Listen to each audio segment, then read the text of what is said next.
Sejam bem-vindos a mais um episódio do Marcos Molima Podcast. Hoje eu tenho um prazer muito grande aqui de estar com um amigo. Hoje a conversa é com um cara que ele é múltiplo por natureza. A gente vai ver que tem muitas facetas, muitas histórias. A gente vai falar muitas coisas sobre o Rio de Janeiro, sobre o passado, becos, histórias do Brasil e, claro, corte de cabelo, barbearia, tudo isso se misturando aqui. Por favor, Carlinhos, seja um prazer. Carlinhos Fernandes, seja bem-vindo ao podcast. Marcos, obrigado. Tudo bom? Fico muito feliz de participar dessa uma conversa sobre ambiente de barbearia, porque eu sou egresso de uma família de barbeiros. Meu avô e meus tios paternos eram barbeiros lá em Paracambi, mas aquele salãozinho raiz, salãozinho legal, tradicional mesmo. Tradicional, com aquela divisória eu lembro que tinha uma divisória de compensado toda furadinha e aquela cadeira ferrante. E era aquela barbearia que era o ponto de reunião de Paracambi. O cara sentava ali, papeava sobre a viva, sobre lavoura, sobre tudo. Era muito legal. Obrigado pelo convite, vai ser uma alegria falar dessa atividade que é tão importante, milenar, que é o corte de cabelo, e linká-la com a história da nossa cidade, Rio de Janeiro. E que bom que você tem essa relação aí com barbearia na sua família, então vai ter um papo mais do que gostoso. Mas antes, começamos sempre da mesma forma, que eu quero saber o seguinte, como é que você conheceu ou a Barbearia Dom Hélio, ou a mim? Qual foi o seu primeiro contato? Conta a tua primeira versão aí de por que a gente chegou até aqui. Mas depois da tua versão. O primeiro, o segundo, depois... Toda história tem 3 versões, né? Conhece essa? De uma, de outra e a verdadeira. E a verdadeira. Conta a sua aí, que Vamos depois lá. eu conto a minha. A pergunta se divide em 2 pontos, né? Conheci a Barbearia Dom Hélio e conheci o Marcos por trás da barbearia. A barbearia eu conheci lá no shopping Nova América, que é perto da região que eu resido, que meu filho uma vez foi cortar cabelo lá. E aí ele passou, ficou cortando o cabelo, observei um pouquinho e fui andar no shopping, porque eu já estava com o cabelo cortado naquela ocasião. Então vi a marca. E ele gostou, saiu vivo? Saiu vivo, saiu feliz e saiu na régua.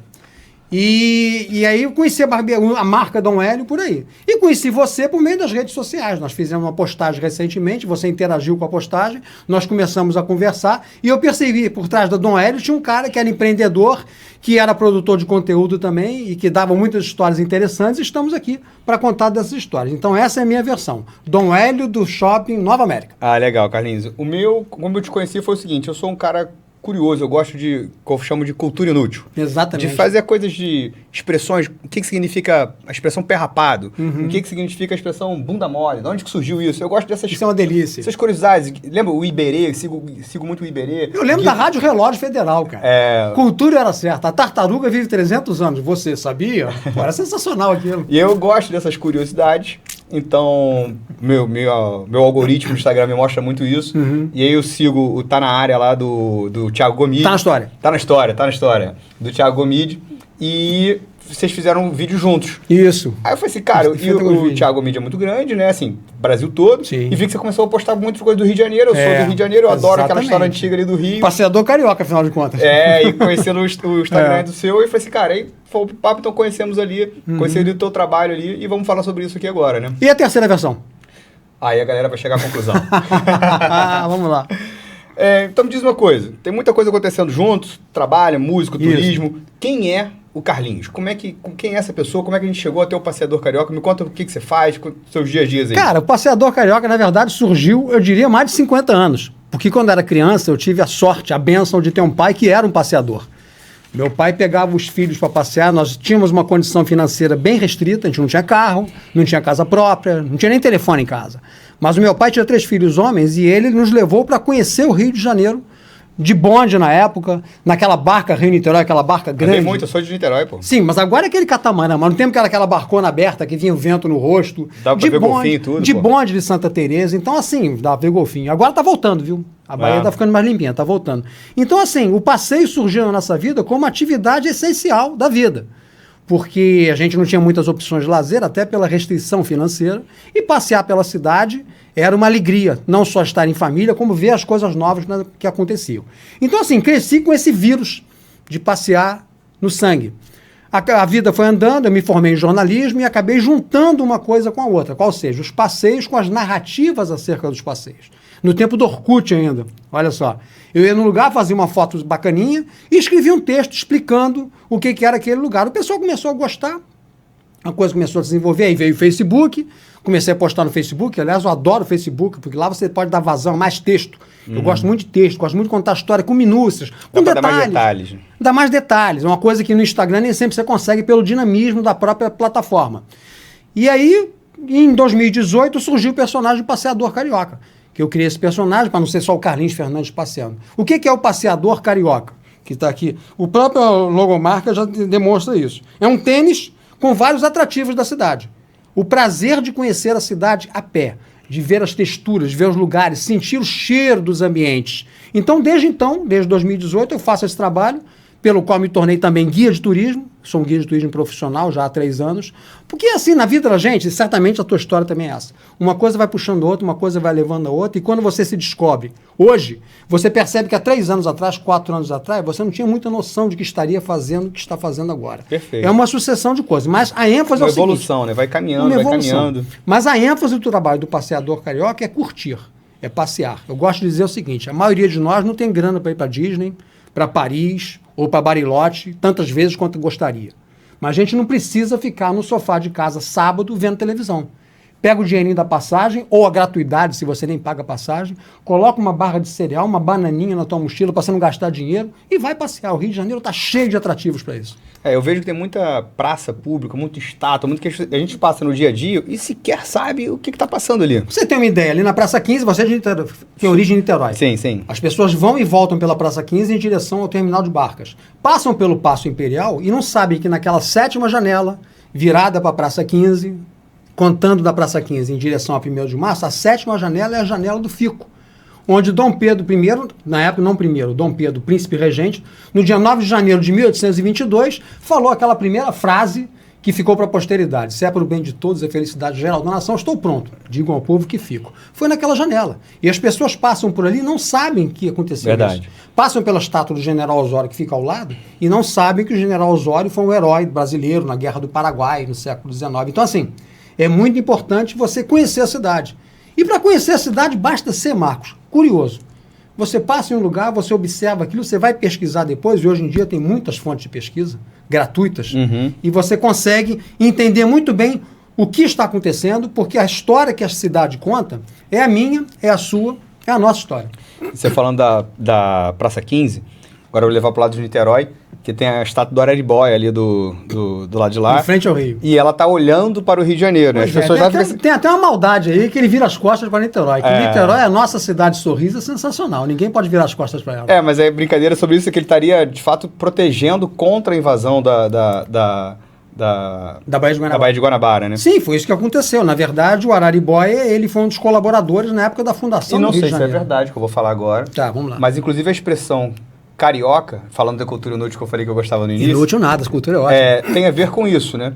Que, não sei se é verdade, que o que eu soube é que oca, para os índios, né? É a casa, é a revende, e cari seria o homem branco.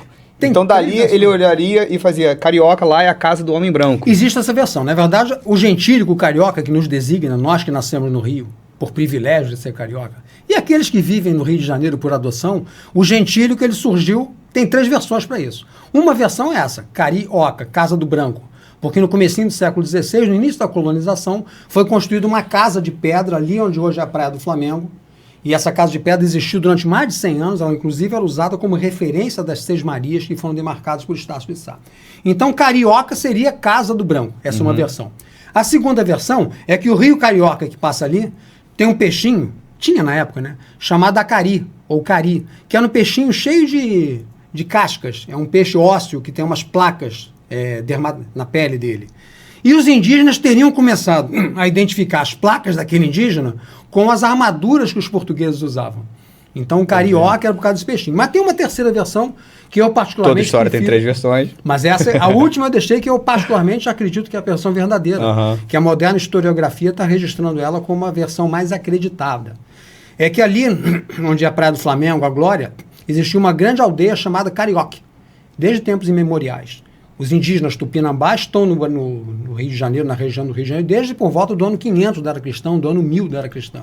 Então, estão muito antigos ali. Então, existia uma grande aldeia chamada Carioque, que na linguagem indígena é Casa do Índio Carijó, que ficava ali onde é a Praia do Flamengo, a Glória, aquela região. Então, por causa dessa aldeia, Carioque, veio o nome gentílico do Carioca, porque a cidade do Rio de Janeiro, a bem da verdade, nasceu por ali. As grandes batalhas que marcaram a conquista, digamos assim, a conquista pelos portugueses do território indígena, ou invasão, como você queira, ou massacre, ou genocídio, como você queira, Essa região aconteceu ali, para você ter uma ideia, em frente onde é o Morro da Glória hoje, havia uma aldeia chamada Uruçumirim, que foi o último reduto da resistência tupinambá contra os colonizadores portugueses. Então essa versão da aldeia carioca me parece a mais acreditada no momento. Mas são sempre 3 versões. E quem não sabe, aqui o carioca é só o cara que nasceu na cidade do Rio de Janeiro. Na cidade. Quem nasce no estado é chamado de Fluminense, que até onde eu soube é teu time. Exatamente. É o Fluminense, meu time, campeão da Libertadores em 2023 e 4º colocado na Copa do Mundo, que aconteceu agora há pouco. E o que eu brinco, é outra história. Mas eu brinco o seguinte, tem a ver com o que você falou, carioca é mais um estilo de vida do que eu nasci. Porque eu conheço muitos cariocas que não nasceram aqui. Eu não sou carioca e me sinto carioca. Você é de Niterói. Sou de Niterói. E o mais carioca, acho que do Brasil, o brasileiro mais famoso carioca não é carioca, acho que é o Renato Gaúcho. Ele tem um típico do... É o jeitão do malandro carioca, o jeito e de gaúcho. falar, exatamente. Ser do Rio é um estado de espírito, né, cara? Tanto que você que nasce, como você chega, apesar dos muitos apesares que a nossa cidade tem sofrido nos últimos tempos, e ninguém nega isso, mas ser do Rio é um privilégio, conhecer o Rio, passear pelo Rio, viver no Rio, ou pelo menos passar uma temporada no Rio, nem que seja para atravessar a poça todo dia para Niterói. Então, passear no Rio, acho que é teu grande carinho, grande atividade. Grande alegria, grande prazer, uma curtição. Você acha que é mais do que um passeio, uma cultura, é lazer? Passear é cultura, é lazer, é congraçamento, é comunhão com as pessoas, é comunhão com a natureza, é você estar de bem consigo mesmo passeando. Porque é aquela história que a gente falou agora há pouco, Marcos.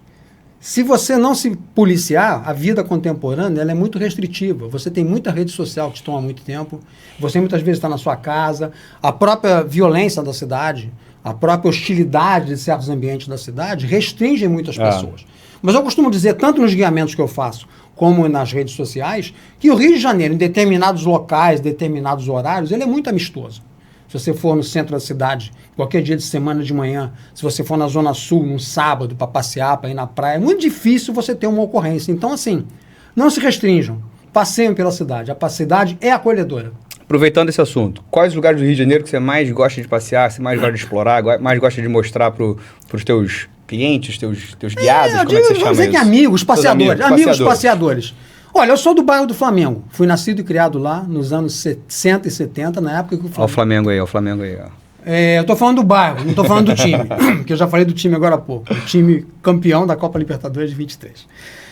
O Flamengo, eu fui criado lá, passei 21 anos da minha vida lá, é um bairro delicioso para se passear. Então, um dos meus lugares favoritos é o Flamengo.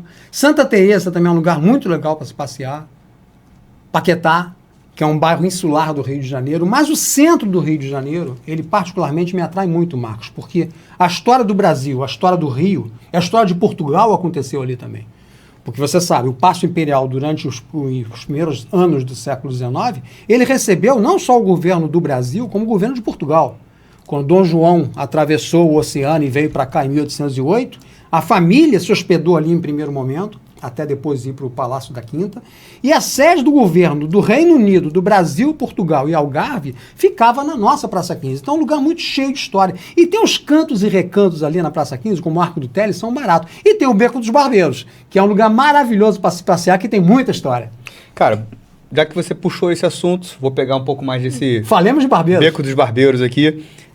Fala um pouco dele, o que você vê lá do Beco dos Barbeiros, como é que ela história, quem não é do Rio de Janeiro, quem não conhece, quando acabar o podcast, bota no Google, antes não, quando acabar, bota agora no Google, agora imagem, Beco dos Barbeiros, fala pra gente daquela região ali. Beco dos Barbeiros é um lugar muito icônico do centro da cidade do Rio de Janeiro, que ele é uma via pequenininha que foi aberta por volta de 1775, no período colonial do Rio de Janeiro. Foi construída uma grande igreja ali do lado, que é a Igreja da Ordem do Carmo, e as autoridades da época obrigaram os religiosos da Igreja do Carmo abriu uma servidão, uma passagem entre a antiga Rua do Carmo e a atual Praça 15.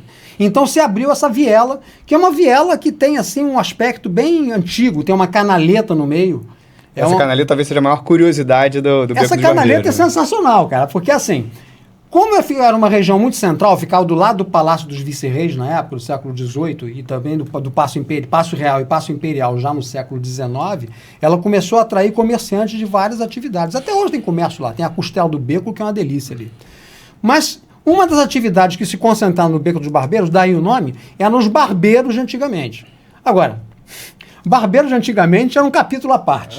Esqueça as barbearias de hoje em dia. Se hoje a gente faz prótese capilar e visagismo, na época o barbeiro fazia outros tipos de serviço. O barbeiro fazia cada serviço escabroso, rapaz. Porque assim, esqueça os salões refrigerados de hoje em dia, em que você recebe uma cervejinha gelada, assiste seu programa de TV, tem joguinho de videogame, esquece tudo isso. Esquece as barbearias de Dom Hélio hoje em dia.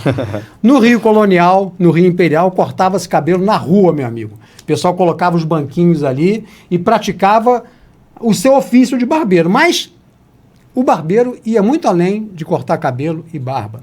Eles eram chamados na época até de barbeiros sangradores, porque eles praticavam uma medicina rudimentar.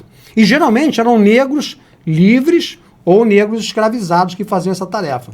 Porque você colocar sanguessuga na pele da pessoa, você fazer sangria, lidar com essas secreções, era um serviço considerado sujo para a época. Então os portugueses, os brancos, recusavam não queriam fazer. Não queriam fazer. Sobrava para quem? Para os escravizados. Então, assim, no Beco dos Barbeiros, várias atividades como essa se desenvolveram. Você vê gravuras do Rio Antigo, existe um artista da época chamado Jean-Baptiste Debré, que veio com a missão artística francesa de 1816. E ele foi um grande cronista visual do Rio de Janeiro, tem várias imagens dele, desenhos dele, mostrando esses barbeiros fazendo seus trabalhos na rua. Então, além de cortar cabelo, eles extraíam dentes, tratavam furúnculos, colocavam emplastros em feridas e praticavam uma medicina bastante rudimentar da época, que era através de sanguessugas. Porque acreditava-se naquela época, Marcos, a medicina acreditava que o desequilíbrio do organismo era por causa do desequilíbrio de certos fluidos corporais, que eles chamavam de humores. O sangue, a linfa, a bilis do fígado. Então acreditava-se que você promovendo o equilíbrio dessa circulação de substância no seu organismo, você teria mais saúde. Então esses barbeiros sangradores, daí o nome, eles faziam cortes na pele das pessoas. Com habilidade para navalha, eles eram usados para fazer esses outros habilidade da navalha, agora sim. Asepsia e limpeza não era o forte do Rio Antigo, meu amigo. Agora, para terminar de falar do Beco dos Barbeiros e da Canaleta. Imagine você, Marcos, e você que nos assiste, onde era colocada essa nojeira desse caldo com dentes cariados, carnegões inflamados, emplastros de sangue, resto de cabelo, sanguessuga morta. Era jogado tudo na canaleta sentado, naquele meio fio. E pra galera entender, eram duas calçadas, né, com uma ruazinha no meio. É uma ruazinha e uma filete, vala um filete de paralelepípedo. Na verdade, era pedras ali. Era terra, o que tinha, né? O que tinha pra época. E aí era jogado ali uma espécie de um esgoto. Era um esgoto, e o conteúdo dos pinicos também era tirado ali. Então, assim, e como era perto do mar, você vê que tem um sumidouro na extremidade, que é uma espécie de um ralo, e no final do dia, em hora marcada, as pessoas escravizadas passavam lá, removendo aquela nojeira toda com água, jogando para as canaletas, ou recolhendo em tonéis para jogar na Baía de Guanabara, ficava ali em frente. Inclusive, isso aí gerou até a figura, uma figura jocosa com que se tratava os escravizados na época, que muitos deles eram chamados de tigres, os escravizados, porque na pele negra, aquele balaio com resíduo, com ureia, de urina muitas vezes, e com esses resíduos ácidos, corria na pele do negro e ficavam certos filetes, né, mais claros. Aí, de maneira bastante maldosa, aliás, a escravidão é uma monstruosidade, né? Mas de maneira bastante maldosa, as pessoas apelidavam esses escravizados que faziam esse trabalho sujo de tigres. Até hoje em dia, nas barbearias, se usa o que a gente chama de aquele luminoso, aquele polybarber, que é aquela... Qual é o nome? Polybarber, né? O nome correto ali. Aquilo não é uma coisa do brasileiro, né? As novas barbearias modernas usaram aquele símbolo que é um símbolo europeu, tal, depois que a gente vê nos filmes antigos das barbearias, né? Ele surgiu na Europa, foi para os Estados Unidos, certo. E agora surgiu na Europa. E chegou no Brasil, que era para mostrar esses outros serviços que o barbeiro fazia. Para sinalizar. Era o sangue, era a atadura, era... E o azul é o quê? Eu não me lembro agora de cabeça, mas tem relação com... Era sangue venoso e sangue arterial. E o branco era as bandagens. E o branco era as bandagens, isso aí. Então, hoje as minhas barberias estão usando isso, mas isso não era uma coisa de brasileiro. Embora no Brasil os barbeiros fizessem esse mesmo serviço. Vem ao encontro dessa utilidade aqui, né? Porque eu não sei, nessa época contemporânea, então vamos no século XVIII, XIX, eu não sei se as barbearias da Europa também faziam esse trabalho de medicina rudimentar. Faziam também. Inclusive, você falou em 1808, tem um livro, 1808, que fala da corte vindo para cá, e ali diz diz que o Dom João teve uma ferida na sua perna, e o médico recomendou banho de mar. Isso, lá no Caju. Então ele mandou fazer uma espécie de uma banheira. Um cesto para colocar dentro pra colocar dentro d'água. Dizia que ele morria de medo do mar, que ele tinha medo de caranguejo picá-lo, alguma coisa assim. E aí, como ele não sarou, que mandou vir o seu barbeiro de Portugal para... Um barbeiro sangrador para tratá-lo. Porque parece que foi um carrapato, né? Ele ficou com infecção na perna. Aí lá na casa de banhos do Caju, que existe até hoje, está em ruínas, infelizmente, ele fez esse balaio para tomar. Mas o Dom João, que é uma figuraça, não é o nosso assunto exatamente aqui. O nosso assunto é dizer como era feito o trabalho desses barbeiros no século XVIII e XIX. Uma coisa muito rudimentar, praticada pelos negros. E para você ter uma ideia, Marcos, pesquisas feitas a nível acadêmico, inclusive pela Fundação Oswaldo Cruz, dão conta que entre 1850 e 1890, que foi a parte final do Segundo Império, né, havia cerca de 1.000 barbeiros em atividade no Rio de Janeiro. Barbeiros sangradores. Se você tomar a população da cidade na época, que eram cerca de 270 mil, 280 mil pessoas, você tinha um barbeiro para cada 28 pessoas. Caramba. Eu não sei como é essa proporção hoje. Com o Rio de Janeiro com cerca de 7 milhões de habitantes, quantos barbeiros têm atuação. Mas você perceba que era uma atividade bastante popular. Todo mundo precisa cortar cabelo. Hoje no mercado a gente diz que tem muitas barbearias. A cada esquina, 2, 3 por carteira do próprio quadro Mas já tem. tinha no Rio Antigo. Mas sempre foi uma tradição, então. Já tinha no Rio Antigo. O próprio Debré e cronistas da época relatavam que em cada rua do Rio de Janeiro, pelo menos no centro histórico, aquela região da cidade cresceu. Mais pulverizada ali, mais adensada. Mais também. adensada, exatamente. Porque o Rio de Janeiro naquela época era o centro, que é a atual Praça 15 e adjacências, e o interior, e o sertão. Zona Oeste não existia. Zona Oeste é um areal que ninguém ia. E do Canal do Mangue para frente, em direção a Tijuca, em direção ao Grajaú, já eram fazendas, já eram engenhos. Concentrava-se no centro. Concentrava-se, a atividade era toda no centro. Então, nas ruas da época, a Rua dos Latoeiros, que é a atual Rua Gonçalves Dias, a Rua Mata Cavalos, que é a atual Rua do Riachuelo, a Rua do Ourives tinha uma barbearia famosa, na atual Rua Miguel Couto, e cada rua tinha pelo menos uma barbearia. Ou barbearia aberta, uma lojinha, ou os caras praticando. Aliás, outro dia eu passei na Rua Sacadura Cabral, na subida ali do Morro da Conceição, tem um barbeiro de rua ali, cara. Ainda é possível. Sensacional. O cara coloca o toldo, coloca a cadeira e corta o cabelo. Aqui em Bangu, Tem barbeiro de rua? Tem barbeiro de rua. Na calçadão de Bangu, você tem ali algumas cadeiras de plástico com um espelho na parede de alguém, na parede de algum comércio, e o cara tá ali fazendo serviço de barbearia dele. Porque é uma atividade antiga, popular, e que todo mundo precisa, né, cara? Pelo menos uma vez por mês tem que cortar o cabelo. Eu sou mais recalcitrante. Cortem mais, cortem 2, 3 vezes por mês, gente. Pois por favor, eu não vou nem falar que a minha periodicidade do cabelo é um pouco maior, mais distanciada. Vamos mudar isso. Mas a partir de hoje vai ser quinzenal. Vamos mudar isso. Olha aí, lá, Dom Hélio. E tem algum barbeiro dessa época que se destacou por algum motivo? Tem uma história muito interessante que um barbeiro chamado Vicente. Vicente era um negro angolano, que foi traficado, que foi trazido como escravo de Angola, chegou aqui em 1820, e ele pertencia a um senhor chamado Anacleto José Coelho. O Anacleto José Coelho percebeu no Vicente certas habilidades e começou a ensinar para ele certas práticas, não só de prática de corte de cabelo, como também de tratamento desse tipo de demandas mais populares. Porque naquela época o barbeiro tratava coisas como reumatismo, dores, infecções, feridas, claro. Havia os cirurgiões da época, havia os médicos e havia os boticários, que eram os farmacêuticos, geralmente brancos, de uma classe social mais elevada. E o serviço, digamos, mais sujo, mais de rua, ficava para negros forros ou negros escravizados, chamados negros de ganho. O que era o negro de ganho? Era o escravizado que pertencia a alguém, mas não ficava só trabalhando nas tarefas domésticas. Estamos falando aí do contexto urbano, né? Não das fazendas. Sim, sim. Era o cara que pegava quitutes e ia vender na rua, pegava peças de roupa, enfim, fazer pequenos comércios, que ele ganhava alguma coisa e o senhor dele ganhava alguma coisa também. Era tipo uma parceria, tipo um meio a meio. Então ele pegava lá os quitutes que a Sinhá fazia, levava para a Praça 15, por exemplo, que na época era chamado Largo do Passo, que era o lugar que tinha o fervo naquela época, vendia aquilo, tirava alguma coisa para si e entregava para o senhor. Então, muito provavelmente, o Anacleto José Coelho treinou o Vicente como escravo de ganho dele, para fazer essas atividades, porque ele não era um preto forro, ele era um preto que pertencia a alguém. Mas ele é uma figura muito interessante, porque ele foi, por assim dizer, o primeiro a ter uma autorização reconhecida para atuar. Havia um órgão aqui, que foi criado com Dom João, com a corte portuguesa em 1808, e durou até o início do Império, chamado Fisicatura Mor. A Fisicatura Mor, o nome é esquisito, né? Era uma espécie de órgão público que regulamentava essas atividades. as atividades médicas Certo. e curativas da época. Então era preciso fazer que a Fisicatura Mor reconhecesse esse profissional.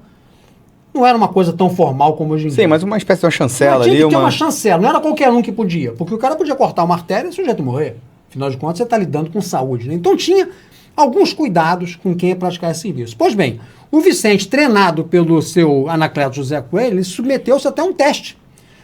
Deixa eu ver o nome da pessoa aqui. José Corrêa Picanço era um dos diretores dessa Fisicatura Mor, que reconheceu nele as habilidades e fez até um documento para o Senado da Câmara, da época, que era uma espécie de Câmara de Vereadores, dizendo que o Negro Vicente tinha habilidades reconhecidas para ser um barbeiro sangrador. Olha que legal, naquela região. Não sei exatamente em qual rua que ele atuava, se era no Beco dos Barbeiros ou não, mas certamente era pelo Centro Histórico do Rio de Janeiro que concentrava... Ganhou destaque ali, ganhou um prestígio. Ganhou destaque, tanto é assim que o Vicente foi até estudado posteriormente em livros de história falam dele. Estamos falando dele aqui agora. Estamos falando dele aqui agora, você vê, de 1820...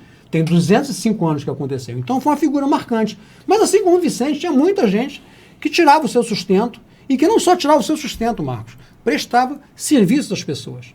Nós estamos falando de uma época que os hospitais eram poucos, como a Santa Casa de Misericórdia, e bastante elitizados. Não chegavam para o povo.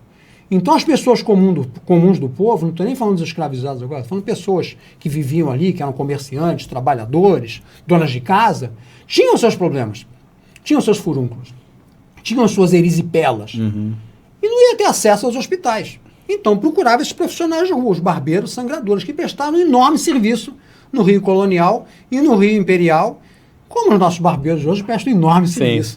É legal, né? Você pensar nessa evolução dos barbeiros sangradores. Você teve o seu avô e seu tio barbeiro. Meu tio. Hoje as barberias mais modernas, sofisticadas. Né? O que você acha disso? Hoje a barbearia tem lifestyle, tem videogame, tem hoje marca, tem branding. É uma experiência. E aí, o que você consegue analisar desse momento, dessa mudança histórica aqui de barbearia? E hoje com prótese capilar, a gente estava conversando aqui agora, com visagismo, com outros serviços que é evolução, né? É um caminho. É uma evolução, eu acho que tem muito a ver também com o que acontecia nesta época. Porque, veja, tanto as gravuras da época mostram pessoas em torno. Tem uma gravura de Debré que é muito legal, que mostra um escravizado cortando o cabelo de uma pessoa, e tem 3 ou 4 pessoas em volta sentadas, inclusive pessoas brancas, com aspecto que estão conversando. Então as barbearias, tanto aquelas que tinham estabelecimento, como aquelas da rua, eram uma espécie de locais de resenha. Então essa vocação de cortar o cabelo e bater papo é muito antiga. Eu lembro, meu avô faleceu antes de eu nascer, mas os meus tios tinham barbearia em Paracambi, o cara sentava ali e esquecia da vida. E ficava 40 minutos cortando com aquela tesourinha. Como é que é o nome daquela tesourinha que faz Devastar. Assim? Devastar. Botava aquela tesourinha e falava de lavoura, falava da família, falava do filho, esquecia da vida ali. Então essa vocação da barbearia como polo de atração de pessoas, como ponto de encontro, como local de resenha, resistiu ao tempo e tem chegado aos nossos dias na forma como você falou. Eu imagino, você me corrija se eu estiver errado, que esse fenômeno das modernas barbearias como um local de atratividade, local de experiência, de convívio entre pessoas, vamos dizer, entre homens, né? Que nós estamos falando desse universo. Eu acho que é uma coisa bem do século XXI, né? Eu falo o seguinte... Quando é que começou isso? Essas barbearias modernas no Brasil começaram ali... Eu sou um dos pioneiros, mas sou um dos pioneiros disso aí. Então a minha começou em 2015. Então eu fui por ali, 2014, 13, teve alguém que talvez pode ter sido um pouquinho antes. Um pouco antes, né? Mas de certa forma... Essa nova mudança, essa mudança da barbearia, foi lá. Se a gente analisar historicamente, já falamos por isso, mas a história recente, 1990, as barbearias foram minguando. As barbearias de rua. As barbearias de rua foram minguando e as não os barbeiros de rua, as barbearias, propriamente dito. Aí tinha lá o senhorzinho de jaleco, que ele cortava o cabelo. E o que tinha um pouco mais de requinte, mais de atendimento, eram os salões chamados de unissex, porém, femininos. Mas o homem não entrava para cortar cabelo ali. E quando muito só o cabelo, não fazia barba. E o homem tinha um problema, porque com a extinção desses salõezinhos de rua, do senhorzinho de jaleco, o homem ficou meio sem tempo. Ficou sem tempo. Ficou um vácuo no mercado. Ele deixava a mulher no barbeiro, no cabeleireiro, ia dar uma volta para vir depois, né? E aí, o máximo que ele podia fazer é cortar o cabelo ali, mas sentia falta da barba. Em paralelo, a indústria do barbear evoluiu muito. Nesse período aí. A Gillette, com os Mac 3 da vida, que você pode fazer barba de cabeça para baixo, que você não se corta. Então não existe vácuo no mercado. Tinha né? uma propaganda, Olha que engraçado, eu tô lembrando. A primeira faz tchan, a segunda faz tchum, lembra disso? Tchan, tchan, tchan, tchan. Qual era essa? Era do Gillette, Presto Barba, que começou a ter outras lâminas. E esse primeiro faz tchan e segunda faz tchan virou um case no mercado e virou gíria. Qualquer coisa de primeira faz tchan, segunda faz tchum, tchan, tchan, tchan, tchan. Olha que sacada o cara teve. E aí você vai... como a indústria percebeu que o comércio varejista da rua, ela foi lançando produtos para que você fizesse em casa. Para atender essa demanda. Que você fizesse esse autoatendimento. Só que se barbear, cortar o cabelo, não é só ficar com a boa aparência. É o bate-papo, é a resenha, é a conversa. É um pacote. É a amizade. Então, quando você faz em casa, você não tem essa parte. E aí, eu e empreendedores como você outras pessoas percebemos essa lacuna do mercado e fomos adaptando para as novas realidades. Eu costumo falar, as pessoas dizem, né, erradamente, que as empresas criam necessidades. As empresas não criam necessidades. A necessidade existe. A necessidade existe, a gente cria produto. Soluções para as necessidades. A gente cria produto. Então, talvez as pessoas estivessem carentes da resenha, do bate-papo, de encontrar os amigos. E a barbearia que perdeu esse espaço foi reconquistando. Reconquistando de maneira mais sofisticada. Mais tecnologia. Tecnologia. Mas não só tecnologia, serviço também, né? Sim, sim. A barbearia que eu frequento, por exemplo, tem um jogo de peteleco. Me lembra da minha infância. Aquela madeirinha com preguinho e você fica com a moedinha. Isso é sensação, cara. Mas dia eu joguei. E as tecnologias... Eu fui no sábado, que tava cheio, né? Aí o cara tava lá, vambora, e ficamos lá. Legal. Te interrompi, as tecnologias... Não, então, as tecnologias que eu digo de ferramenta, de equipamento. Sim. Hoje, no meu Instagram aqui, a gente comenta muito sobre gestão de barbearia, sobre negócio. E aí teve algumas pessoas falando assim, batendo papo, porque o corte degradê, esse que eu acabei de fazer no meu cabelo agora, esse me viu lá, vai acabar, vai mudar, o que vai ser da barbearia? Gente, não importa o tipo de corte que é moda, que vai mudando. Né? Vai mudar, teve sem barba, com bigode, sem bigode. O tipo do rosto do cara, essa é a moda que vai mudar. O que a gente está fazendo é atendimento à necessidade do cliente, que é estar lá, ser bem atendido, viver essa experiência, relaxar. Tô vendo que você tá com a barba feita, provavelmente você fez essa barba hoje. Fiz hoje, de vir pra cá. Em casa. Todo homem adulto sabe fazer a própria barba. Ponto final. Você tem o seu Presto Barba, seu Mac 3 lá, todo mundo sabe fazer a própria barba.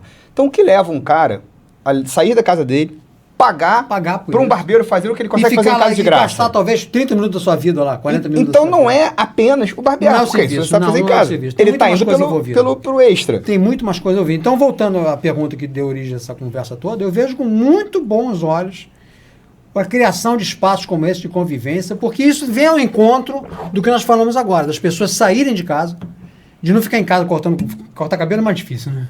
Mas fazendo a barba sozinho e vai. Se for numa barbearia de rua, por exemplo, de bairro, né? Você vai encontrar os amigos e vai ficar lá. As lembranças que você tem da tua infância, teu pai te levando para cortar o cabelo e batendo papo com o barbeiro. Lá no Flamengo tinha um barbeiro chamado Laís. O nome dele era esse mesmo, Laís, era um nome feminino. Legal. A barbearia ficava na rua Bento Lisboa, quase na esquina lá no Machado. Lá cortava o cabelo. Cortei cabelo muitos anos. Meu pai começou a me levar para cortar o cabelo lá. Cortava o cabelo naquela época, o cabelo era maior. Ficava que a gente chamava de Príncipe Danilo. Um negócio horrível aqui. Aí, a cuiazinha. Aí quando eu fiquei pré-adolescente, adolescente, comecei a cortar o cabelo sozinho, aí já me senti melhor, que já deixava do meu jeito. Mas o seu Laís cortava o cabelo. E meu pai cortava o cabelo numa barbeariazinha pequenininha na Rua Taylor. A Rua Taylor fica ali, perto da Glória, perto da Lapa, ali, perto da Passeio Público. Outro dia passei lá, não existe mais, mas o espaço está lá ainda, o espacinho está lá ainda. E legal você vivido isso muito na tua infância, nessa barbearia. Sim, passeava, ele sentava, cortar o cabelo na Rua Taylor, eu sentava do lado, olhando uma revistinha, alguma coisa, e ficava batendo papo, falava sobre a América Futebol Clube, que era o time dele. Que na época era um time grande, né? Mequinha, Sangue, Diabo Rubro, era um time bom da época. Legal. Então, assim, espaço de convivência, para poder responder definitivamente a tua pergunta. Eu vejo com ótimos olhos, com muita satisfação, que é o mesmo fenômeno das modernas cafeterias, que oferecem experiências de serviço. Hoje em dia você não está em busca só do serviço propriamente dito, você está em busca da experiência. Em todas as áreas, e a minha área, o turismo, é muito comum isso. O cara não está afim só de conhecer, por daí que nós estamos falando quando viemos para cá, né? A experiência do walking tour, do passeio a pé pela cidade. Pô, isso é muito legal, cara. E essa é uma tendência que surgiu também no século XXI de maneira mais intensa, e que nós temos feito muito aqui no Rio de Janeiro. Eu descobri isso numa... Tá viajando, né?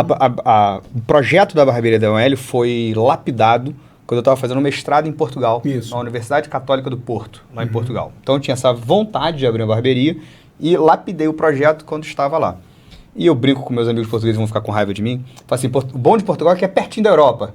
Você vai para outros países ali, é a pontinha da Europa, fácil, fácil.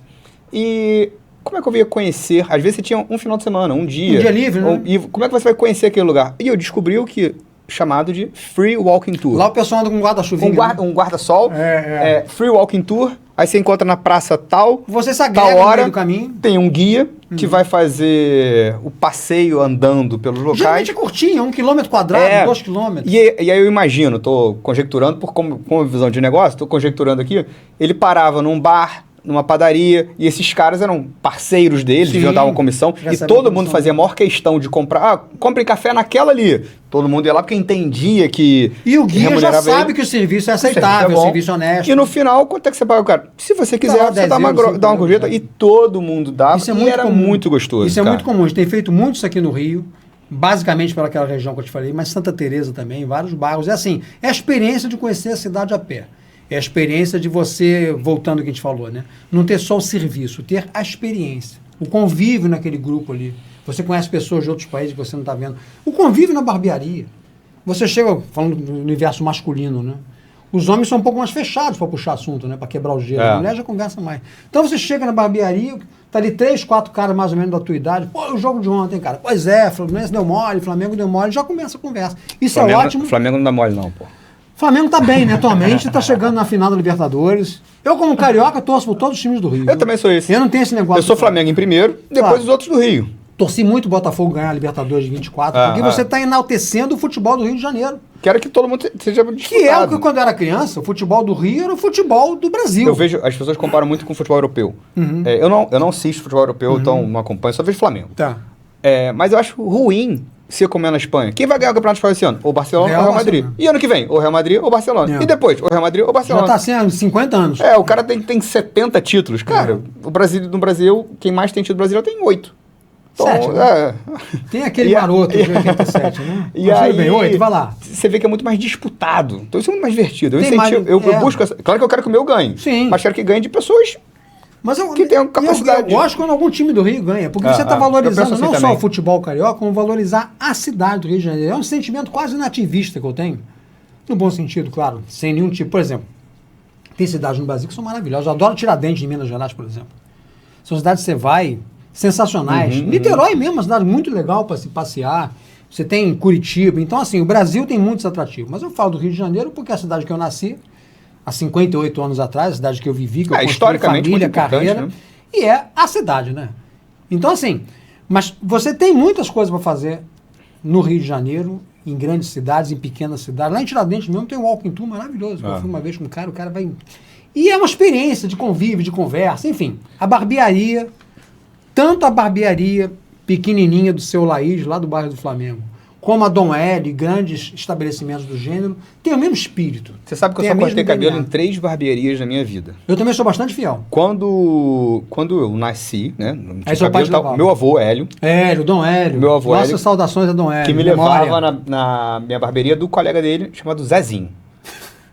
E aí eu ia lá com a barbearia, botava uma tauba. Pra você ficar elevado, né? Pra ficar aqui no nível. Na ferrante, né? Isso. E aí já cortava lá com ele, então tinha aquela resenha. Mas tipo, eu criança, tenho 2 irmãos mais velhos, então a gente ia lá todo mundo e tal. E dali era o programa, depois a gente ia passear, mas começava o programa ali no domingo. Então eu cortei com o Zezinho, até talvez eu fazer uns 12, 13 anos.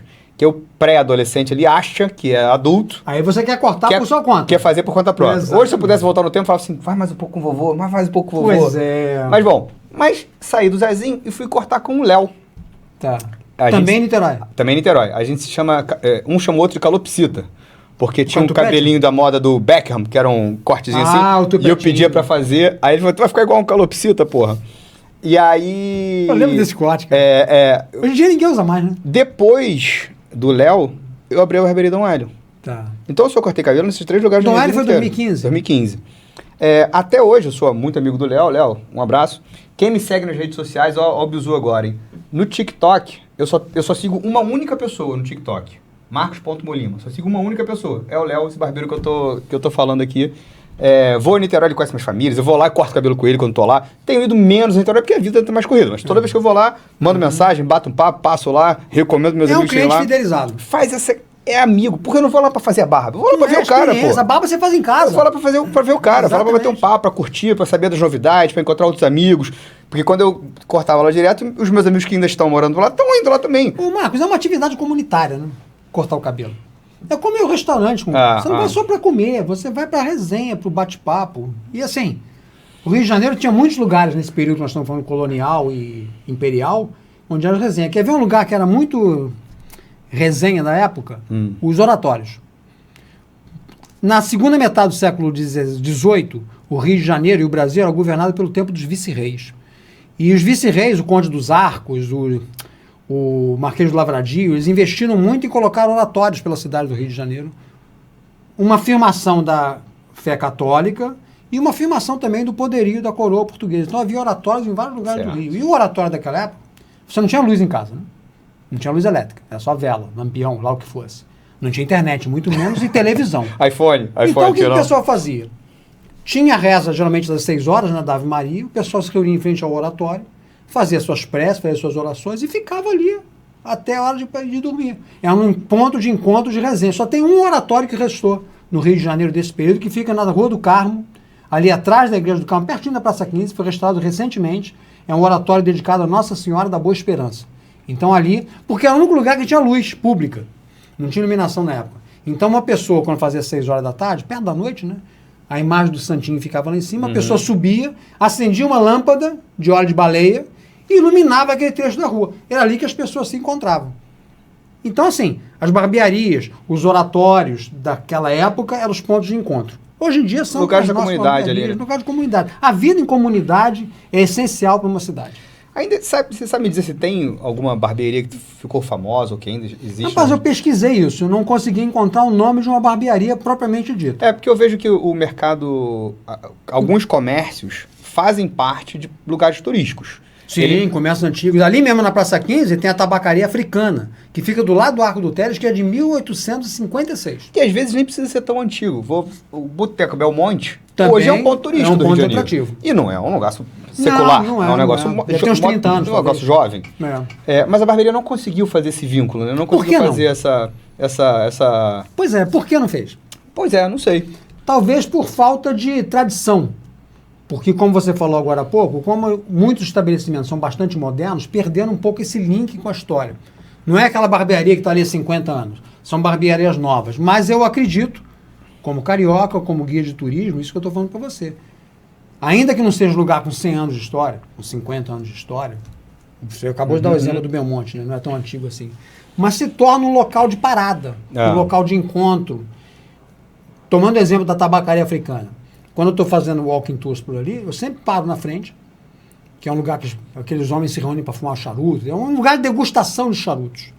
E falo alguns minutos sobre aquele estabelecimento, está ali desde tanto tempo e tal. Por que não a barbearia se tornar essa referência, ainda que não historicamente falando, mas como ponto de convivência, ou pela atratividade do local, pela decoração do local, quem sabe pelo link com a cidade do Rio de Janeiro, você está numa região turística, motivos cariocas, fotos da cidade, exposições de fotos. Por exemplo, imagine você tem uma barbearia perto ali da região central, da Pedra do Sal, local de samba, né, local de música. Uma barbearia decorada com, por exemplo, uma fantasia de escola de samba antiga, com fotografias que linkem aquele estabelecimento com a região na qual ele está inserido. Pode ser uma boa ideia para que isso entre também nos roteiros turísticos, se não como atrativo em si pelo interesse histórico, mas pelo interesse comunitário. Aí o guia vai chegar na frente da barbearia e falar, eram as barbearias do passado, como nesta, que as pessoas se encontravam para fazer isso que nós estamos falando aqui, para ter as suas experiências comunitárias. É, porque a barbearia ela tem um pouco de uma relação com o bar nessa questão de convivência, de agrupar as pessoas, de se encontrar, de unir. Hoje, muitas barbearias têm até as bebidas... Tem, você recebe lá. Mas o cara toma uma, né? Um bar ele toma várias. Sim. Mas ele quer passar o tempo, tem esse... Então, tu acha que dá para fazer esse vínculo? Dá para ir começando a pensar em barbearias para serem mais atrativos até como nesse quesito de turismo mesmo, de marcar um ponto, de ser importante no bairro. Pode ser uma referência no bairro, ser uma referência na região, que as pessoas possam passar por ali, entrar 2 ou 3 minutinhos, dar uma olhada, quem sabe, na decoração, dar uma paradinha, assim, inserir as barbearias no tecido urbano. Hoje em dia nós temos muito o fenômeno dos shoppings, né, das barbearias de shoppings, porque é a tua história, cidade, você não pode nunca, Marcos, ser tão saudosista ao ponto de fechar os olhos para as modernas realidades e para as demandas contemporâneas. Qual é a principal demanda contemporânea numa cidade como Rio de Janeiro? Segurança, acessibilidade, lugar para colocar seu carro, conforto, calor pra caramba, ar-condicionado. O Rio é muito quente ou é muita chuva? Pois é, e com chuva ninguém sai de casa. Né? Carioca raiz não sai de casa na chuva. Então, certos lugares do Rio se tornaram também inviáveis pela questão do estacionamento. Você sabe que o flanelinha vai te cobrar 40 mil reais para ficar ali, você não vai. Vai arranhar teu carro, teu medo, você tá com a tua esposa, ele não sabe o que vai fazer. Exatamente. A questão da insegurança em si. Então, os shoppings, e o fenômeno dos shoppings no Brasil é um fenômeno cinquentenário, né? Nós começamos a ter primeiros shoppings aqui no Rio de Janeiro, pelo menos em 78, 79. Foi o Rio Sul primeiro, lá em Botafogo, depois veio o Barra Shopping, vieram vários outros shoppings. Então, os shoppings se tornaram ilhas de atratividade. Então, as barbearias de shopping não têm esse aspecto comunitário de estar inserido no bairro. Mas nós temos, por exemplo, lá no centro do Rio agora, está acontecendo um fenômeno interessante, que a prefeitura está incentivando empreendedores para ocuparem aqueles casarões históricos. É um projeto chamado Reviver Centro Cultural. Então, por esse projeto, você recebe 30 meses com desconto, estou dando uma hipótese, Sim, tá? Não sei se é exatamente isso. Uma ideia. Durante 30 anos, você vai ocupar aquele sobrado, aquele prédio histórico, com redução de impostos, com incentivos fiscais, para que você faça o seu uma revitalização, bote de profissional. E se você andar na região da Travessa do Comércio, que ali fica o Arco do Teles, que era uma região que estava bastante degradada até 3, 4 anos atrás, até em face da pandemia, que fechou muitos comércios, você está vendo que vários coletivos estão se instalando ali. Tem uma casa de arte indígena chamada Casa Tucum, tem o Quirioca, que é um centro de cultura LGBT, tem o Centro Carioca de Fotografia, que é um espaço de exposições de fotos. Então, assim, quem sabe empreendedores do setor de barbearia também se interessem por esse tipo de incentivo de ocupação. Já me interessei, já quero saber mais disso aí, pô. Tá vendo? Imagina, um sobrado centenário e você colocar a sua barbearia. E vou adicionar o que você falou. Você falou que o shopping não tem essa ideia de comunidade. Eu acho que mudou.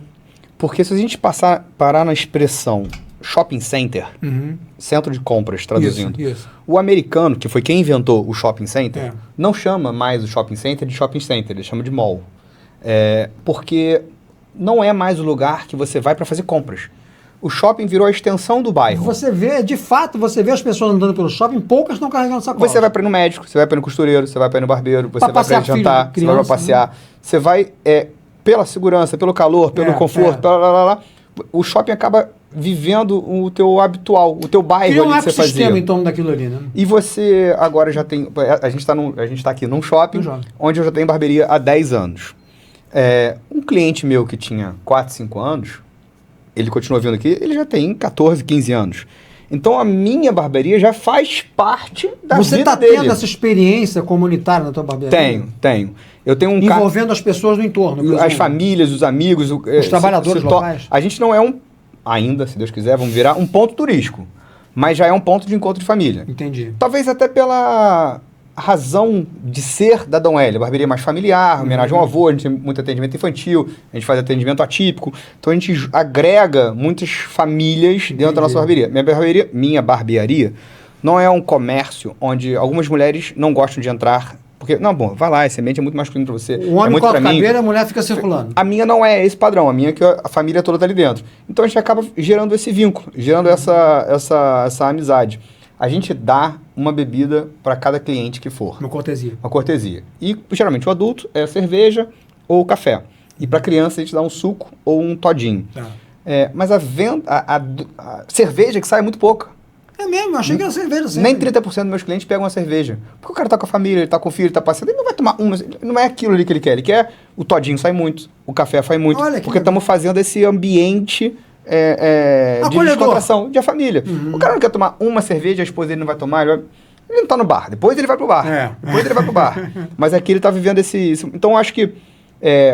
como você falou, essa evolução, fingir que as coisas não estão mudando, a gente não pode tapar, a gente não pode ter miopia de não ver o além. Não dá. Eu acho que talvez você tivesse amigos de rua na sua infância.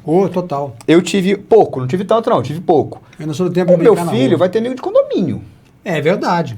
Não é de rua. E não tem como escapar disso. E a minha lembrança que eu tenho do Zezinho, do Léo, de cortar o cabelo da rua, o coleguinha do meu filho vai ter lembrança de cortar na barbearia do shopping. Quer dizer, você está proporcionando experiências que vão ficar também em memórias afetivas. Assim como ficou lá do seu Laís, que é o meu barbeiro, Exato. e do Zezinho. E o que tem é o seguinte, a empresa não cria necessidade, a necessidade é a mesma. A gente vai mudando os produtos que a gente vai fazendo para E quem não faz isso fica pelo caminho, né, Marcos? Fica perde, obsoleto, se perde competitividade no mercado. Você falou da pandemia, que fechou muitos comércios. Horrível. E a barbearia... Como é que foi isso? Foi um estrago, né? Né? Porque nós começamos... Você chegou a fechar a porta mesmo? Não. Eu cresci, cara. Caramba, como assim? Em 2015, a gente inaugurou a primeira unidade da barbearia Dom Hélio. Quer dizer, quando veio com a pandemia, estava em expansão, né? Quando os shoppings fecharam todo, aquele lockdown, foi dia 18 de março de 2020. Sim. No dia 18 de março de 2020, eu tinha 4 barbearias. Tá. 3 no Rio e uma em São Paulo. Uhum. Passado essa loucura que todo mundo passou, quem viveu aqui e tal... como os comércios Só no segundo semestre de 2021, né? Como os comércios estavam todos fechados, imagina o seguinte, agora você está trabalhando, eu chorei um tempo, depois parei e comecei a vender lenço. Se você ligasse para o shopping, para o corretor de loja do shopping, e falasse, meu amigo, ele, não, pelo amor de Deus, todo mundo estava querendo devolver as suas lojas. Então a demanda do shopping center, ele tinha, vamos supor que ele tivesse 90% das lojas deles alocadas. Tá. Na pandemia, isso foi para 85%, 80%. Sim. As pessoas estavam entregando o shopping. Entendi. Então, quando você pegava um telefone e ligava para o shopping, meu Deus, mais um cara que ia fechar a loja dele. Porque era normal, era o óbvio a ser feito. Mais uma desistência. A gente arriscou e fizemos o contrário. Eu liguei para o shopping e falei assim, quer fechar? Não, eu quero abrir. Mas eu quero abrir nas minhas condições, não nas suas. Um contrato de locação de 5 anos, a gente corre um risco... porque a pandemia podia durar 2 meses, mas podia durar 10 anos. Sim. Então a gente correu o risco. A gente correu o risco de fazer um contrato de nunca ter o cliente. Tinha que ser compensado de alguma maneira. E podia ficar 2, 3 anos fechado. A gente correu esse risco. Verdade. Uma coisa ousada, hein? E em 2021 nós tínhamos 9 barbearias. A gente aproveitou para crescer nesse momento. E aí, claro, todas as dificuldades, não estou falando que foi fácil, mas foi uma estratégia que a gente usou para chegar até lá. Mas por que eu estava falando disso tudo? A barbearia, os meus primeiros barbeiros ainda foram contratados CLT. Porque hoje em dia existe uma lei específica, lei chamada Lei Salão Parceiro, que permite que o profissional da beleza seja pessoa jurídica. Tem os pré-requisitos, mas permite que ele seja pessoa jurídica. Muitos barbeiros por aí, a maioria acho que trabalham dessa forma, mas não necessariamente todos estão enquadrados certinho, como tem que ser. Não há uma obrigatoriedade. Não é uma obrigatoriedade. Ele pode ser CLT ou pode ser PJ. Conforme as condições. Essa lei aconteceu em 2018. No final do governo Temer. Quer dizer, o governo Temer foram 4 meses, 5 meses? Não, o governo Temer começou em junho de 2016 e foi até o final de 2018. E aí, 1 ano e meio. E aí, finalzinho do governo Temer, ele sancionou essa lei do Salão Parceiro. 2 anos e meio, na verdade. Então, 2018 foi quando teve o boom das barbearias. Porque teve a pejotização da mão de obra, o risco trabalhista é muito baixo. Então as barbearias cresceram muito nesse período. Tá. E aí foram pipocando tantas, talvez como você falou no passado lá, foram crescendo várias. Só que o mercado estava muito em teste. As pessoas abriam barbearia e colocava roupa, colocava mesa de sinuca, colocava mesa de ping-pong, bilhar. Tirava pra tudo que é lá. Pac-Man. O cara tentou de tudo dentro do negócio dele. Porque estava experimentando o mercado. Quando veio a pandemia, tinham muitos caras que tinham aberto essa barbearia há 2, 3 meses. Que prejuízo. Então, sem estrutura, sem infra para poder aguentar o prejuízo ali, a paralisação, o mercado foi sucumbindo. E foi também quando surgiu, pós-pandemia, o retorno também não foi muito rápido. Porque você começou com as máscaras, então o cara falou assim, eu não preciso fazer barba uma vez que eu tô de máscara. Voltou a fazer barba em casa. E o próprio medo de sair de casa, eu lembro que foi um pavor naquela época. E muita gente começou, a esposa corta o cabelo, o filho corta o cabelo do filho. Então a retomada desse mercado também ainda foi que dificuldade, mais lento. Mas foi uma loucura que todo mundo viveu, né? Cada mercado vai ter o seu... Sim, mas é interessante saber como você conseguiu crescer nessa crise. E hoje a gente colhe os frutos dessa aposta que a gente fez ali no passado. Mas empreender é isso, né? Correr riscos. É verdade. Empreender é o risco do empreendedorismo. É correr risco. Carlinhos, eu quero te dar de presente aqui meu livro, Barbearia de Sucesso. Aqui nesse livro, a ideia é que qualquer pessoa possa montar a sua barbearia com conhecimento de gestão. Transformar aquela barbearia de calçada numa empresa. Lucratividade, rentabilidade. Quer dizer, o cara da cadeirinha de plástico lá do espelho, que você falou agora há pouco, ele pode se beneficiar. Ele é um bom profissional, mas ele não tem conhecimento de gestão. Não teve oportunidade de estudar, talvez. E aqui ele consegue transformar naquela cadeirinha dele, não vou dizer que vai virar uma rede de 10 lojas de um dia para o outro, mas vai dando os passos. Mas ele vai progredir. Isso. Né? Então quero te dar de presente aqui esse livro. Obrigado por você ter aceitado o meu convite. Pra cá, né? Adoro livros, eu sou jornalista também, trabalho com edição de texto, vou ler com muito carinho. Ainda não está com a dedicatória não, mas aqui daqui a pouco eu faço.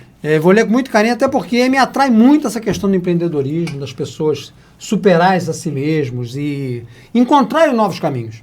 Eu acho que a sociedade precisa muito de gente como essa. É claro que a proteção do mercado, das leis trabalhistas, do mercado formal de trabalho, ele nunca vai acabar, ele é fundamental. Mas esse empreendedorismo de sucesso, como você colocou aqui, não precisa ser 10 redes.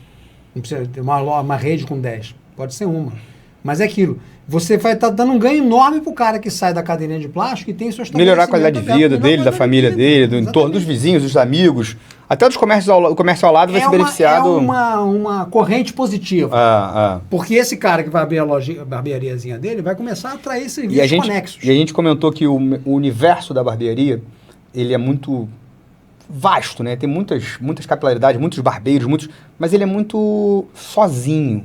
Os donos de barbearia são muito lobos solitários ali e a gente tenta agrupar esses caras, trazer que o mercado fique mais junto. A gente está montando grupos de networking. Esse network é fundamental em toda atividade. A gente está fazendo um grupo de networking para barbeiros, para juntar a equipe, para fortalecer e levar conhecimento de gestão para todo mundo lá. Nós, guias de turismo, fazemos muita network. A gente anda pela cidade, vai se encontrando os amigos, vai abraçando. Eu não tenho que ver o meu concorrente como meu inimigo. Pelo contrário, um colega de profissão que vamos nós dois crescer juntos. E vocês dois crescendo juntos, você vai estar abrindo o mercado para todo mundo, vai estar criando demandas, expectativas, que as pessoas vão querer procurar essas barbearias e vai ter espaço para todo mundo. Sendo bem feito, sendo feito com a motivação correta, com honestidade, com competência, vai ser assim, barbearia de sucesso. Vai sim, com certeza. Antes da gente terminar... Já estamos acabando? Estamos acabando. Tem um quadro final na régua, mas antes quero falar dos meus patrocinadores aqui. Claro. Agradecer a Cosmético Tower. Cara, barbearia, óbvio, liga ali com tratamento de rosto, o cheiro, ele tá sentindo os aromas. Então tudo é muito importante. Sensitivo, né? Sensitivo. E você ter um produto de qualidade na sua barbearia vai te fazer render mais, tudo vai ficar melhor no teu negócio. E as pessoas confundem ser um produto bom, isso não basta, tem que ter uma boa embalagem, tem que ter uma boa apresentação. Sim. Pra você poder dar de presente pro seu pai, de presente pro seu amigo, esse é um conjunto todo. E cara, Tower te entrega tudo que você precisar. Recomendo, uso na minha barbearia, use em mim e recomendo que todo mundo tenha nas barbearias aí. Vou deixar o link deles na descrição aqui, o contato, vocês vão lá, busquem, tem o Tower na barbearia de vocês. Outro nosso patrocinador é a Trinx, sistema de gestão de barbearia. Imagina que o cara tá anotando no caderninho dele lá, fazendo a ficha, cabelo e corte. Só que, cara, 2025, né? Cartão de crédito, débito, Pix. Como é que você faz essas análises? E usar dinheiro, né, cara? A gente tem hoje no meu grupo, são mais de 100 barbeiros. Todo mundo tem que receber no mesmo dia, mesma cota, comissões. Então, um sistema de gestão do negócio. Não, as pessoas confundem agendamento com gestão. O Trinx também faz o agendamento. Você quer marcar um horário? Beleza, tá marcado. Mas isso, cara, é 10% É um aspecto do trabalho. É 10% do negócio. Então, baixa um sistema Trinx. Também vai ter link na descrição. Quem baixar esse sistema no link vai ter um período de cortesia usando gratuito, depois 3, 4 meses com desconto de 30% a 40%, e é um sistema barato. A minha loja que eu pago mais caro no Trinx, eu pago 150 reais. E tem a ver com o que falamos agora, né, cara? Da profissionalização, da criação de soluções. Você tem contato com o cliente, manda o WhatsApp pra ele, liga quando tem um mês que ele não vem, você faz contato, você marca ali aniversário. Então é gestão que é muito além do que cortar o cabelo, fazer barba, pra você poder chegar a um número grande de faturamento, você precisa entender de gestão, não é só de corte de cabelo. É claro que não adianta no final você cortar errado o cabelo do cara. Sangrar o cara. Mas isso é uma etapa do teu processo. Último quadro, esse quadro se chama Na Régua. Eita, vamos lá. Tá? Eu tenho aqui, umas perguntinhas, estilo ping-pong. Bate e volta. Vou fazer, você, responde. Tá, vamos lá. E aí, vou sortear. Tenho aqui 28. Tá. Escolhe o número aqui de 1 a 28 pra eu puxar primeiro aqui. É a data do meu aniversário, 21. 21. Seu aniversário é 21 de quê? Janeiro. 21 de janeiro. Eu sou 18 de novembro. Qual hábito ou mania engraçada você tem e pouca gente sabe? Eu olhei pra caneta aqui e lembrei agora. Sabe qual é o hábito que eu tenho? Que eu fico o tempo todo fazendo quando eu tô trabalhando tudo? Assinando nome, ou rabiscando, legal. ou desenhando. Meus cadernos de escola, Eu ficava desenhando, porque eu gosto muito dessas coisas de guerra militar, eu desenhava destroyers afundando um ao outro, Caraca. submarino. A professora passava e falava, o que é isso? Não, tá falando desenho. Desenhava escudo de time de futebol, de Fluminense, claro. Cena de futebol. Então, a caneta irrequieta. E você é um bom hábito. desenhista? Desenha bem? Eu desenho bem. Cara, desenho bastante. Isso é uma arte que eu não sei, eu sou péssimo. Desenho bastante. Lá em casa todo mundo mas desenha. eu sei valorizar muito. Eu É. adoro. Você ver tem o uma trabalho. ideia? Meu pai fazia brinquedos pra gente desenhando. Então, passou pra família. Então, assim...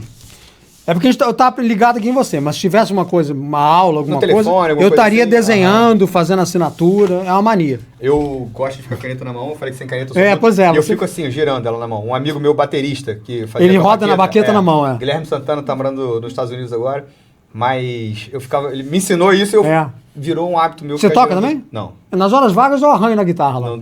Ah, é? Você fez o guitarrista falando disso. 21 já foi. 21 já foi. Outro número até 28.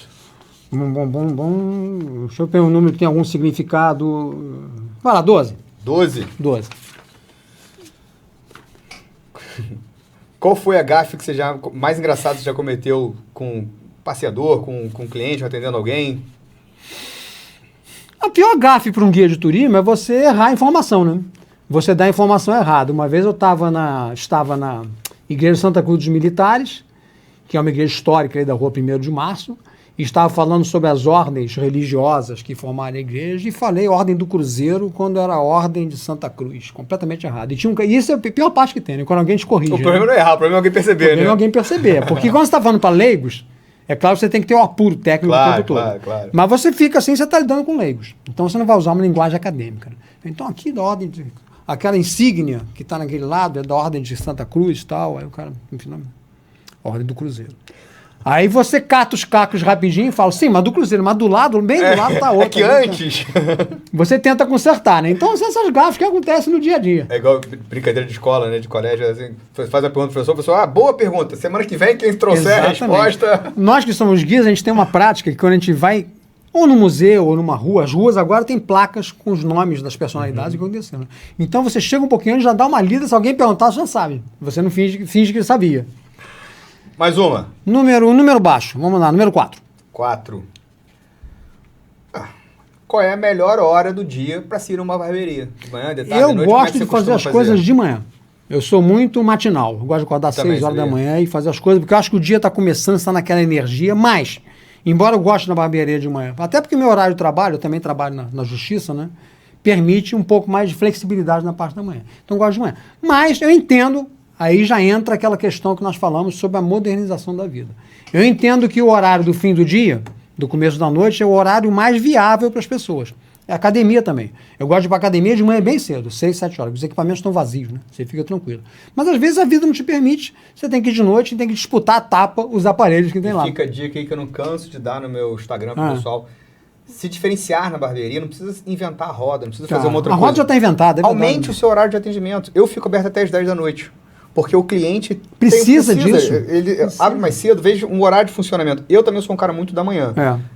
E vou te falar uma coisa também. Eu fico com receio de eu estar ocupando espaço de um cliente. Como assim? Já que eu estou cortando cadeira, o cliente não está sendo atendido. Perfeito, claro. Então, várias vezes eu corto antes da barbearia abrir. Entro em contato com um ou dois barbeiros que eu marco com ele lá, ó. Que hora você vai chegar? A gente abre às 10 da manhã. Então vamos chegar às 9h30? Então já começa ali, cortado ali. Faz a ou roda só logo o primeiro para não ter aquele... Eu fico... Quase nunca vai me ver sábado na minha barbearia, eu cortando cabelo. Sábado, cara, porque eu fico nervoso, porque eu tô tirando o lugar de um cliente, pô. Eu posso ir outro dia, deixa ele... É o olhar do gestor, deixa ele né? ser atendido lá. Mas respondendo a pergunta, então, meu horário favorito de cortar cabelo de manhã. Se eu abrisse 7 horas da manhã, eu tava lá. Já fizemos 3 perguntas. 3. Vamos lá. Mais uma, vai. 18. 18, meu aniversário, 18 de novembro. Por isso que eu falei. Se sua vida fosse um filme, qual seria o título? Vou usar um título, uma fala de um personagem de um filme muito famoso recentemente, que era aquele peixinho que falava, continue a nadar. Continue a andar? A nadar. A nadar. Continue a nadar, porque eu gosto muito de água também. Né? Então, assim, continue a nadar, continue a passear, continue a cortar cabelo. A vida é uma continuidade. Então, assim, nunca pare do ponto que você está, achando que está suficiente, achando que você chegou àquele patamar de estabilidade. Porque ali na frente, você vê, rapidamente, eu nunca pensei que eu seria um guia de turismo. Eu me formei para ser um jornalista. São atividades afins. Nunca pensei que ia trabalhar na justiça. Acabou que a oportunidade surgiu. Então, assim, esteja aberto para novas oportunidades. Sim. Continue a fazer. Você nunca será tão velho o suficiente que você não possa se reinventar. Eu dou como exemplo a Jaqueline, minha esposa, que vai assistir. Um beijo para ela. Um beijo para ela. De casa. Um beijo para ela.